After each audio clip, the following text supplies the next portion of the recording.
Em 17 de julho de 1918, o czar da Rússia, Nicolau II, sua esposa e 5 filhos foram executados.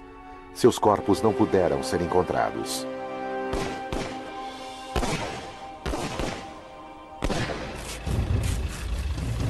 Mas em 1991, uma sepultura é descoberta.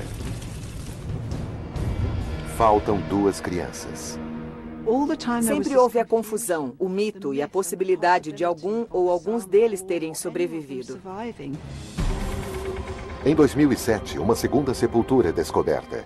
Mas será que o seu conteúdo finalmente revelará a verdadeira história sobre o que aconteceu com as crianças desaparecidas?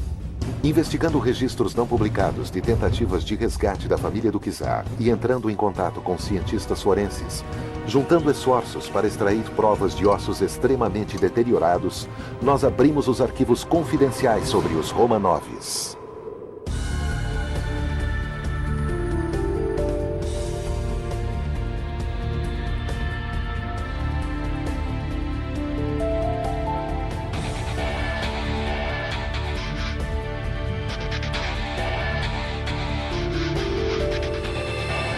Arquivos confidenciais, os Romanoves. Início do século XX. A família Romanov é o centro da vida russa. O czar Nicolau II é o imperador desde 1894. Ellen Rapaport é historiadora e escritora especialista em história russa e estuda a fundo as vidas íntimas dos Romanovs. Para o povo russo e para os camponeses em geral, Nicolau era um ser divino. Eles o veneravam, reverenciavam e se benziam cada vez que ele passava. Sua Alteza Real, o príncipe Michael de Kent da família real britânica, é um parente distante do czar russo. Ele era como um deus para seu povo.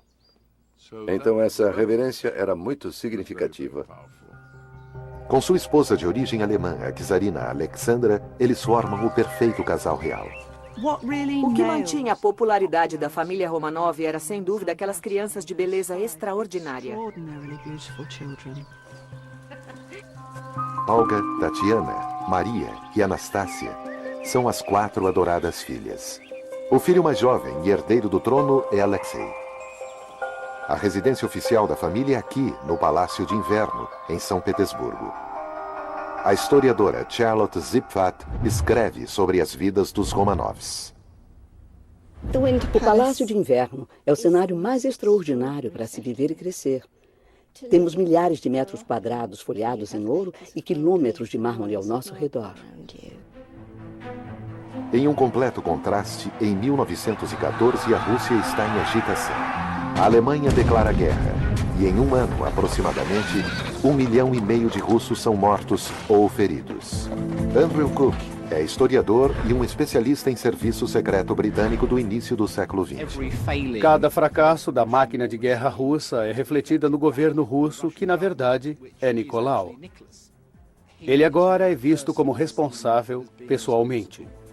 Quando o conflito começa a surtir efeito, a fome arruína as cidades. Apesar dos relatos de inquietação crescente, os Romanovs são protegidos do descontentamento que se forma do lado de fora de sua vida encantadora no palácio. Em fevereiro de 1917, depois de 3 anos de guerra, os Romanovs encaram uma hostilidade progressiva. Agitadores políticos aproveitam então a chance e iniciam a Revolução Russa. Foi uma combinação real e literal de fome, de busca por comida, mas também um desejo desesperado e contínuo pela liberdade democrática. Nicolau é forçado a abandonar o trono. De certa maneira, isso foi um grande alívio para ele, que nunca havia apreciado muito ser governante. Os Romanovs fogem para o Palácio Alexander, 27 quilômetros ao sul de São Petersburgo. Enquanto o governo provisional assume o controle de um país no caos, a família é colocada em prisão domiciliar para sua própria proteção. Havia um sentimento republicano extremo nas ruas, e a multidão, se tivesse mais chance, teria invadido o palácio e enforcado Nicolau e Alexandra. Em outubro de 1917, o partido bolchevique liderado por Vladimir Lenin assume o poder. Os bolcheviques são um grupo revolucionário linha dura que estava patológica e apaixonadamente contra a aristocracia e Nicolau em especial. O czar e sua família são levados para a fortaleza bolchevique de Yekaterinburgo, nos Urais, a mais de 1.700 quilômetros de sua casa. Nicolau disse: "Esse é o último lugar na Terra onde eu gostaria de ir. Eu sei que tem gente lá que está contra mim." Esta casa, fortemente guardada, é onde a família é mantida prisioneira, sob o controle de um comandante exigente, Yakov Yurovsky. Yurovsky era um revolucionário dedicado. Seu papel básico, além de supervisionar os guardas na casa, era se preparar para a necessidade de matar a família. Ele era comprometido com a revolução e estava decidido a se manter assim a qualquer preço. Ele conseguia se sentar e conversar despreocupadamente, mesmo sabendo muito bem que dentro de uns dias ele iria assassinar a família. Em um depoimento dado por Yurovsky depois da Revolução, ele declara que por volta das 2 horas da manhã de 17 de julho de 1918, os guardas informam os Romanovs que eles seriam levados para o porão. Os homens de Yurovsky estavam reunidos em uma sala ao lado, preparando e checando suas armas. Yurovsky ordena que a família se junte para tirar uma foto em grupo, como eles tinham feito inúmeras vezes antes. As meninas se acotovelam ao lado da mãe. O czar fica em pé ao lado do filho. Seus captores se alinham na frente deles. Yurovsky fez a leitura de uma declaração resumida, dizendo que haviam decidido que Nicolau precisava ser executado.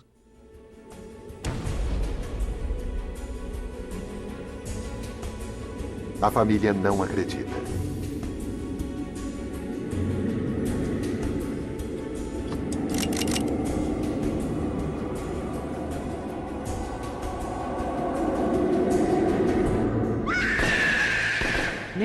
Nicolau foi quem teve mais sorte. Ele morreu instantaneamente, mas a maioria dos outros não. Eles sofreram terrivelmente. Havia gritos e fumaça e ninguém conseguia ver o que os executores estavam fazendo. Uma a uma, cada criança foi assassinada a tiros a queima-roupa. No total, 103 tiros são disparados. Esta foto da cena do crime no porão é tirada.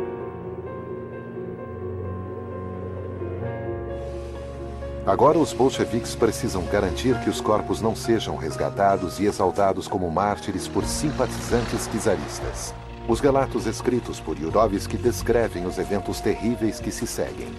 Para se desfazer dos gastos mortais sem deixar rastro, os cadáveres são levados para um bosque distante. Peter Sarandinak faz parte de uma equipe internacional de investigadores que procura sepulturas. Yurovsky ordenou que os corpos fossem tirados do caminhão e decidiu enterrá-los naquele local. Mas já é quase de manhã. Yurovsky e seus homens têm medo que eles sejam localizados. Os Romanovs são atirados rudemente em uma cova, cobertos com ácido e incendiados. Eles tiveram a ideia de incinerar os cadáveres na floresta. Mas será que fizeram sua lição de casa? Eles checaram quanto tempo leva para queimar um corpo a céu aberto? Dependendo do calor, o fogo precisa de cerca de 7 horas para consumir tecido e gordura, deixando o esqueleto coberto apenas de um resíduo gorduroso de carne queimada. É agora que uma decisão crucial é tomada, e que durante 7 décadas mantém viva a esperança de que 2 das crianças pudessem ter sobrevivido. Segundo o relato de Yurovsky, eles separaram 2 dos cadáveres menores e começaram a queimá-los ali perto. Eles os separaram do outro monte de cadáveres. Durante 80 anos, os 2 locais, onde supostamente os Romanovs foram sepultados, permanecem desconhecidos. Então, em 1991, uma sepultura é descoberta na floresta distante perto de Yekaterinburgo. Cientistas analisam os fragmentos de ossos escavados em busca de DNA. O Dr. Michael Coble é cientista forense do Laboratório das Forças Armadas de Washington. Nosso laboratório foi envolvido na primeira bateria de exames. As descobertas eram bastante claras. Naqueles restos havia uma associação familiar consistente entre o esqueleto que se acreditava ser de Nicolau, o esqueleto que supostamente pertencia a Alexandra e os de 3 de suas filhas.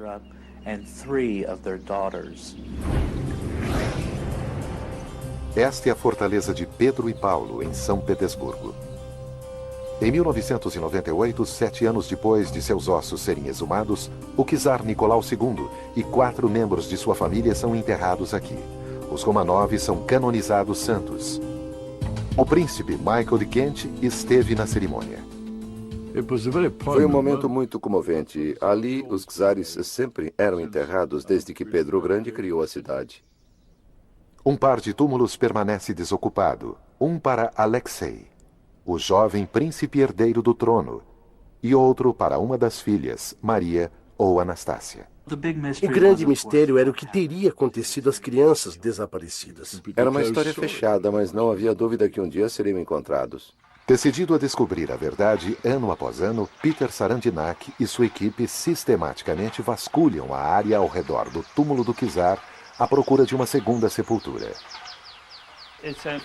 É um prado relvoso, de 500 metros quadrados, cercado por uma floresta em 3 lados, e no lado oriental há um pântano. Nós raspamos grosseiramente os 10 centímetros de terra que cobrem a superfície, tentando nivelar o terreno para que o radar que penetra o solo pudesse ser capaz de achar anomalias, mas não encontramos nada. Sem sinal dos 2 corpos enterrados, surgem boatos de que o relato de Yurovsky sobre os assassinatos pode ter sido exagerado e que talvez as crianças desaparecidas tenham escapado ou sido resgatadas. Um plano toma forma na primavera de 1917, um ano antes de eles serem mortos, enquanto a família está sendo mantida no Palácio Alexander. Existem enormes incertezas sobre o que vai acontecer e para onde eles vão. A família é incentivada a sair do país. Nicolau pede ajuda a um bom amigo e parente, o rei George V. Eles eram primos diretos e sempre se deram muito bem. Eram bastante próximos. As pessoas sempre mencionavam a semelhança incrível entre eles. Nicolau pede a George que sua família se refugie na Inglaterra. Ele estava muito preocupado com os acontecimentos. Acredita-se que foram feitos preparativos para que um navio britânico esperasse a família Romanov no porto de Murmansk, a 1000 quilômetros ao norte de São Petersburgo. Dali, eles navegariam até a Grã-Bretanha. O instinto inicial de George, assim como de todos, foi oferecer refúgio a seu primo. Mas havia um problema, e o problema era que Alexandra era alemã. E havia um forte sentimento anti-alemão na Grã-Bretanha naquela época. Diante da perspectiva de agitação política em casa no Reino Unido, o rei George não tem outra opção e é pressionado a retirar o convite. É inegável o fato de que ele suspendeu a ponte levadiça, deixando Nicolau e sua família sem saída em um ambiente muito hostil. As propostas de exílio da família real no Reino Unido são oficialmente arquivadas.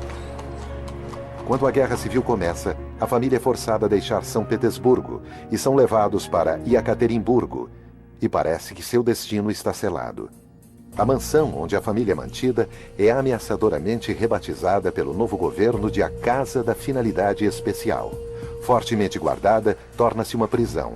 Nicolau escreve em seu diário: Não temos notícia alguma do lado de fora. E acho que foi um momento muito triste quando a gente percebe que ele finalmente perdeu todas as esperanças de serem resgatados. Mas sem que o czar soubesse, apesar da recusa oficial do rei George em dar asilo aos Romanovs, o resgate deles ainda era cogitado em Londres. A portas fechadas, os britânicos ainda traçam um plano secreto para libertar a família da prisão. Documentos 90 anos escondidos são agora revelados sobre como o reconhecimento é designado a um dos espiões britânicos mais experientes. Stephen Alley é um especialista. Ele nasceu na Rússia, falava russo fluentemente e conseguia desaparecer facilmente na vida cotidiana russa. Este é o caderno de anotações de Alley guardado por sua família durante gerações e nele estão registros completos sobre sua viagem a Yekaterinburgo. Sua coleção única de documentos esclarece completamente o que ele estava fazendo naquela época. O trabalho do serviço secreto naquela época era extremamente arriscado. Se ele tivesse sido descoberto e preso, sabemos com certeza que ele enfrentaria um pelotão de fuzilamento.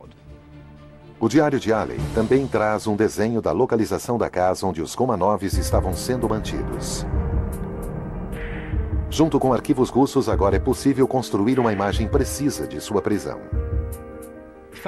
A família é mantida em 4 quartos, em um dos cantos do primeiro andar da casa, e sabemos que no mesmo andar havia uma sala da guarda. Também havia guardas no topo das escadarias, nos degraus, e os aposentos da família eram cercados pelos guardas.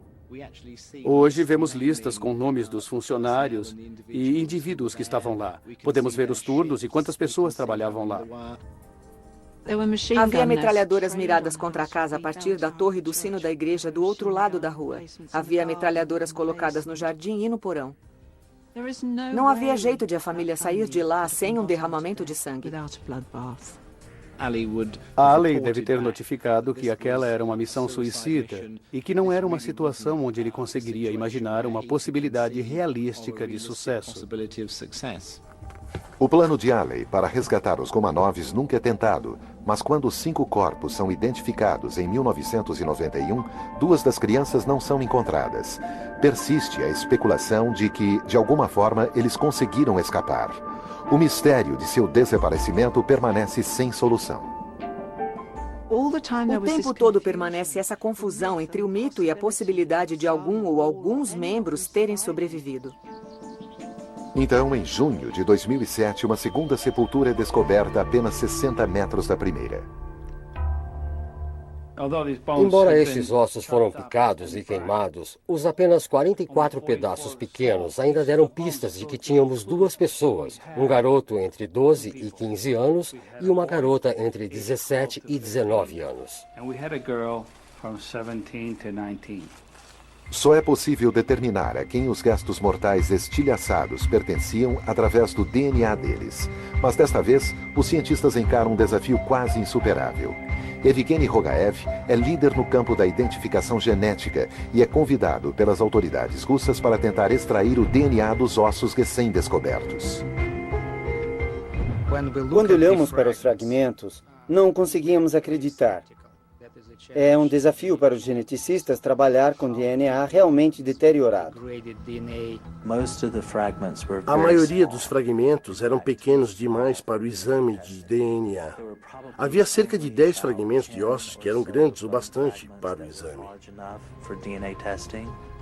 O DNA é uma impressão digital genética única para cada um de nós que tem em si traços passados de geração em geração. A primeira coisa que queríamos fazer era analisar o DNA mitocondrial. Mitocôndrias são passadas apenas através da linhagem materna.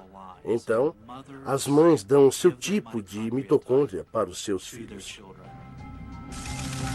Quando o primeiro túmulo foi descoberto nos anos 90, os exames identificaram que o DNA era partilhado entre a czarina Alexandra e as 3 filhas, Olga, Tatiana, e uma das filhas mais jovens, Maria ou Anastácia. Se os 2 corpos recém-descobertos são parentes, eles partilharão o mesmo DNA. Os cientistas precisam investigar, então, com todo cuidado, os ossos em busca de qualquer célula sobrevivente. Nós raspamos a superfície exterior do osso e o reduzimos a pó. E depois usamos uma centrífuga que dissolve completamente o osso e libera o DNA. Ficamos muito surpresos quando realmente conseguimos determinar as sequências de DNA mitocondriais completas. Descobrimos que o osso da perna, que acreditávamos ser de uma mulher, e o osso da perna, que acreditávamos ser de um homem, ambos têm a mesma sequência de DNA mitocondrial que Alexandra.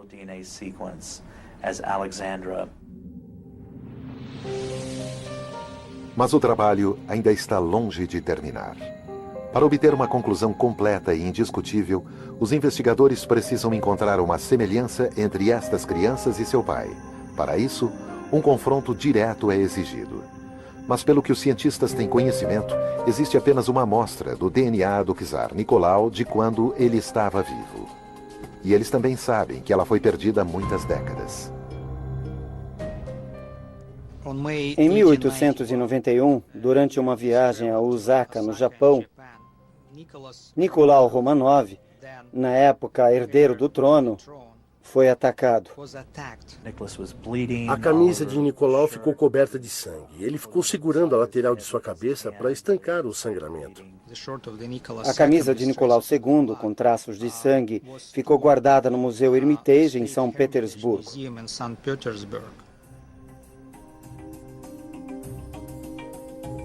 Antigo lar da família Romanov, ele agora abriga uma coleção de mais de 3 milhões de artefatos. O museu disse que não conseguia achar a camisa e que não tinha ideia de onde ela estava. Mas fizeram um levantamento e acabaram achando a camisa. É uma prova material crucial. Mas a camisa tem mais de 100 anos. E o DNA do sangue se deteriora com o tempo. O professor Rogaev é o primeiro a examinar o tecido. Eu não conseguia acreditar que fosse possível extrairmos o DNA. Ele temia que a preservação química, o calor ou a umidade pudessem ter destruído o DNA. Nós ficamos muito surpresos quando extraímos DNA de excelente qualidade. Guardada em uma gaveta, envolta em papel, a impressão genética de Nicolau sobreviveu para contar sua história. Quando comparamos estes perfis genéticos das manchas de sangue e das amostras de osso, descobrimos uma combinação perfeita. É 4 trilhões de vezes mais provável que estas duas crianças sejam filhas de Nicolau e Alexandra do que se eles eram apenas duas pessoas pegas aleatoriamente na população. Todos na sala começaram a chorar. Foi um momento de muita emoção porque tínhamos a prova definitiva de que estas eram as crianças desaparecidas e que o mistério de quase 90 anos está agora solucionado. Ninguém, seja alguém de nós, da família Romanov ou qualquer outra pessoa, acho que ninguém mais tem dúvida porque os exames de DNA são definitivos. Em fevereiro de 2009, depois de 2 anos de investigações forenses, os cientistas confirmam que os restos mortais das crianças Romanov desaparecidas tinham sido identificados. A prova de sua execução acaba com a última esperança de que algum deles pudesse ter sobrevivido. Apenas agora, a realidade de seu fim cruel pode ser totalmente entendida. Acho que foi uma das coisas mais chocantes que aconteceu nos últimos 100 anos. Para eles foi uma coisa política, para nós não. Foi apenas um assassinato brutal e sangrento. Os destinos conspiraram contra os Romanovs. Agora, um século mais tarde, os últimos membros da dinastia dominante da Rússia podem finalmente descansar em paz. Versão Marshmallow São Paulo.